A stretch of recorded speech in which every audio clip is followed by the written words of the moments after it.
Koshiba. He is with Cdots. Let's welcome Mitsunobu to the stage. Thank you.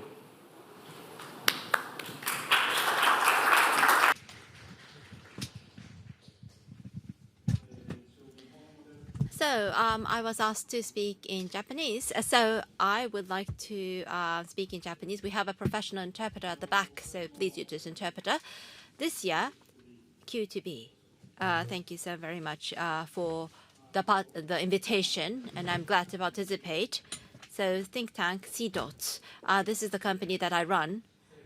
And we have been able to make proposal to the government and also been able to support various startup companies. Last year, JSR honorary president, I have been able to come up on stage to talk to you all. Today, since I go and speak with the government and I also participate in various working groups run by the government of METI and etc., I would like to today talk about the revitalization of Japan, a technological powerhouse. So since we have members from overseas this time, I would like to share with you some of the policies of Japan. And in here, the computing foundation is a very important aspect. So incorporating this Y quantum is the thing that I would like to talk in this presentation.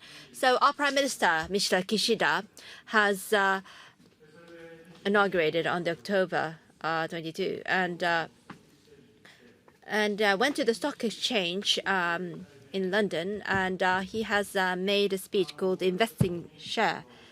So the democracy is currently now in struggling, and then to become the victory, to win, the winner always owns the state-of-the-art technology. So in that sense, he made a speech in London, and especially AI, bio, and quantum, and decarbonization. And those were the main 5 areas that he were to put his focus on. And he expressed that he's going to give incentives to the companies who's going to invest in these 5 areas. And in the same year, in August, he also made a similar speech. However, as you can see in this title, the private organizations and internationally, he did not receive a very good sort of evaluation on what he has done. Looking at what the government is doing, honestly speaking, I really think that they are trying to really persevere in this aggressive manner and at the same time try to exercise. So on behalf of Mr. Kishida, I wanted to convey the message, invest in Kishida. So that is what I'd like to take away this time around. So the new capitalism that Mr. Kishida talks about, looking at the global situation, to be able to establish a capitalism which is very Japanese. He spoke about new form of capitalism. In his policy, there are 2 axes, as you can see here. This is to be able to realize growth and redistribution. The other is to including the national economic security, national security. So those 2 aspects are the most important thing for Japan as a country. So for us, the country of Japan to grow, including AI and various others, the computational power is going to be very important for the country and also for the private organizations. And obviously, needless for me to say, looking from the perspective of national security, computing power is also a very important wing. So looking at the policy of Japan, in the core part of the policy making of Japan, the computational power is located. And in fact, 2023 June, the new form of capitalism realized after been a year, and they have revisited how this went about. And this time, in the experts meeting were taking place with the government, and I'd like to share with you the content in being able to articulate what the government is trying to do and what has been able to do so far. So in this new form of capitalism, right at the start, TSMC to be able to bring TSMC to Japan. And this is about the semiconductor and the semiconductor's foundry. For about 30 years, we have not been able to work on the state-of-the-art semiconductor. However, together with the national security and also to be able to share responsibility with the like-minded country, we have been able to have TSMC. So against 1.1 trillion investment, 476 billion yen of investment were made from the country. So that is going to be the plan. In actual fact, the effect is very large for the local economy. This is going to bring about 3 to 4 trillion yen. And there's so many industrial cranes in Kyushu now. To that extent, they are trying to build so many buildings in Kyushu at an accelerated speed, and the semiconductor factories or the foundries around the world, they're lagging behind. However, only Japan is on track and on plan. So in this kind of picture, TSMC is going to perhaps establish, there's a rumor that they may also establish another plant or factory. And this, I talked about the semiconductor. The other is also about semiconductor, Rapidus.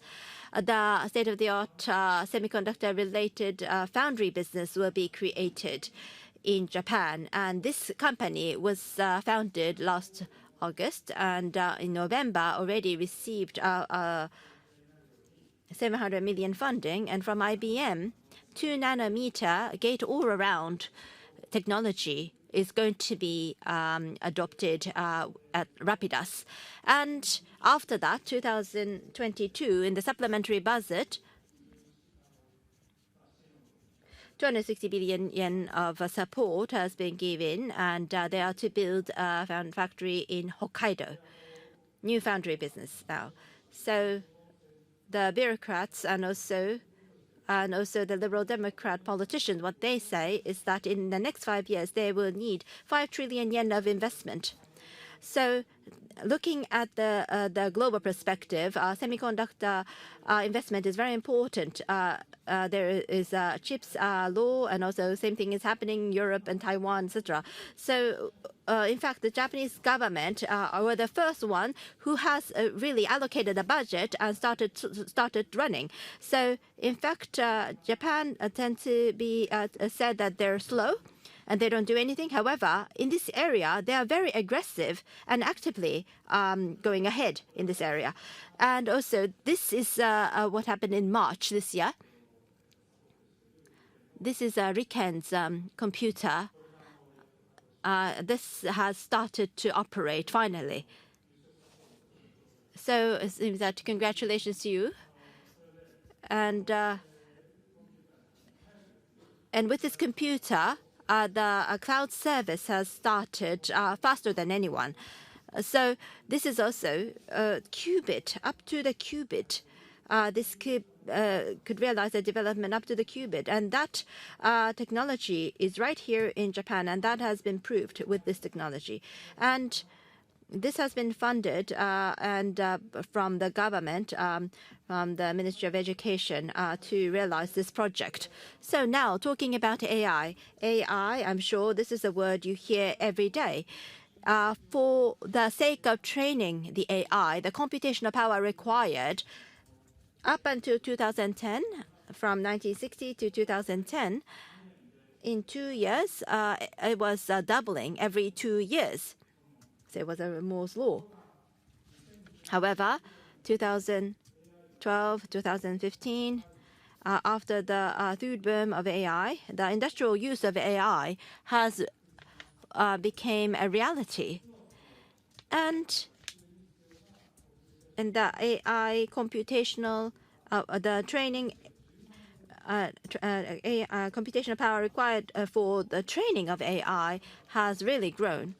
For the semiconductor, still on the Moore's law. So after 2010, the semiconductors capability and also the computational power capability, we're seeing a big, more and more gap widening.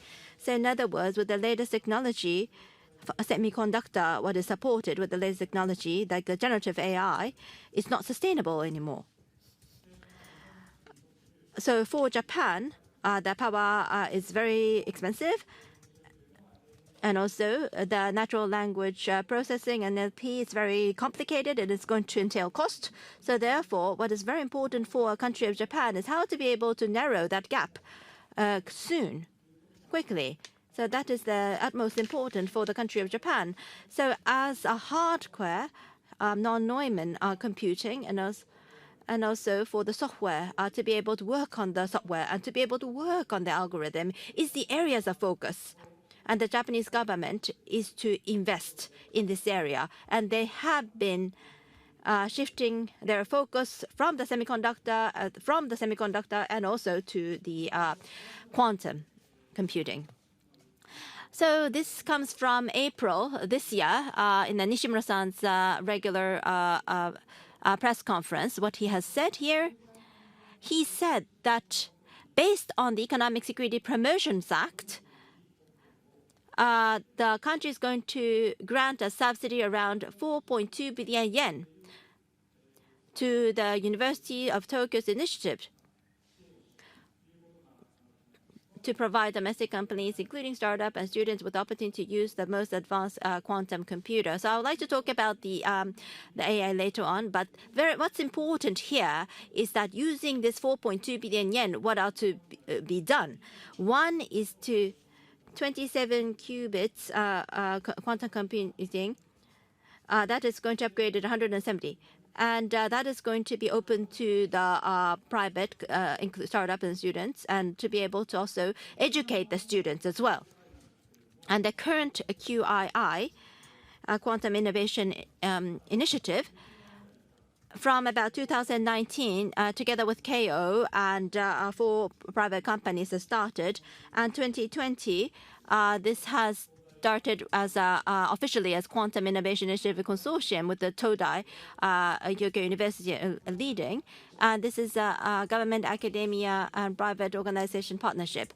So not the simulator, but actually using the quantum computer to actually really prove the industrial use. And the second purpose is to educate the students.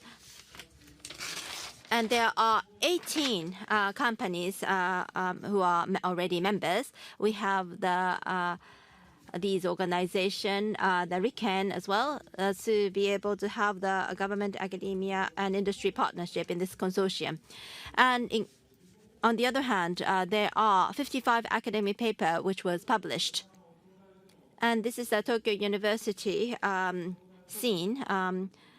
Those science students in Tokyo University, 35 pupil students have been selected who are in their first year of university and have them actually use the IBM quantum computer. We have that class. And this is a very popular class. And to be able to support the development of and prosperity of Japan to foster the quantum engineers is necessary. So therefore, it is important to educate these students. So students, it's very hard to really take care of them. However, I really hope that we will be able to foster great talents. And in Japan, there's something called the supplemental budget, and at the end of the year, the additional budget will be come out. And in 2022, the supplementary budget, this is versus for the previous year, a global center for excellence for business. Development of quantum AI and biotechnology fusion cell, etc. So there is a budget put to be able to create the global center of excellence. We still not have been able to establish this as yet. And also the one at the bottom, this is about the development of foundational software for quantum classical hybrid computing. And this is going to be the US-Japan partnership framework. I think this is going to be realized in the 5 years. 455 billion yen of a budget has been set aside. And one is to be able to give to the industrial research center, and also the other is now open for application. So if we can do this, Fugaku, or which is already exists in Japan, or the Green 500 computer, what we have been able to see a very good performance, the preferred network, green computing.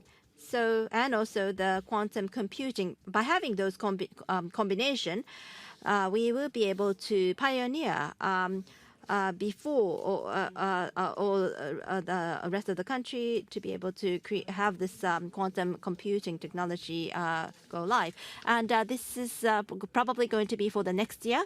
The best quantum computer will be set up in Japan, we hope. And at the time of G7, the Department of Commerce and also METI together have held a very strategic discussion. And in the discussion, especially this year, what has really made me interested was to develop the resilient supply chain of quantum technologies. For example, like the cables or the electronics or refrigerators or those using those element technologies in Japan, wonderful element technologies in Japan,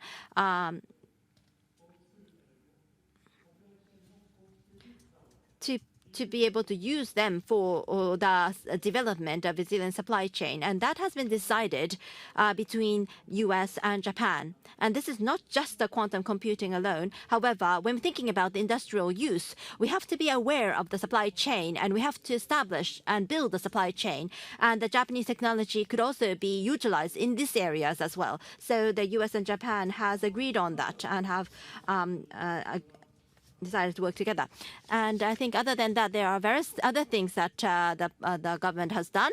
So Kishida-san and Nishimura-san from METI, they have shown great understanding and interest and has supported this area. So then what happens from here onwards, as was mentioned earlier, in order to review the new form of capitalism, reading that paper, what really we need to focus is that by 2028, develop the basic software to enable the integrated operation of quantum and classical computer and their application. And that is written outright in the middle of the document. And to this extent of the policy, we've never seen to this extent the latest state-of-the-art technology been clearly stated in these documents. So in the May paper, it was titled as Politics and Technology, and we have made that proposal. And exactly, the new form of capitalism, a revised version, is exactly as that, have the state-of-the-art technology at the core. And also Tokyo University and Chicago University has also announced this kind of partnership. As you can see here, IBM for the next 10 years have decided to invest $100 million to develop a quantum-centric supercomputer, and furthermore to support education at school. And Google also is offering almost similar package. At the time of G7,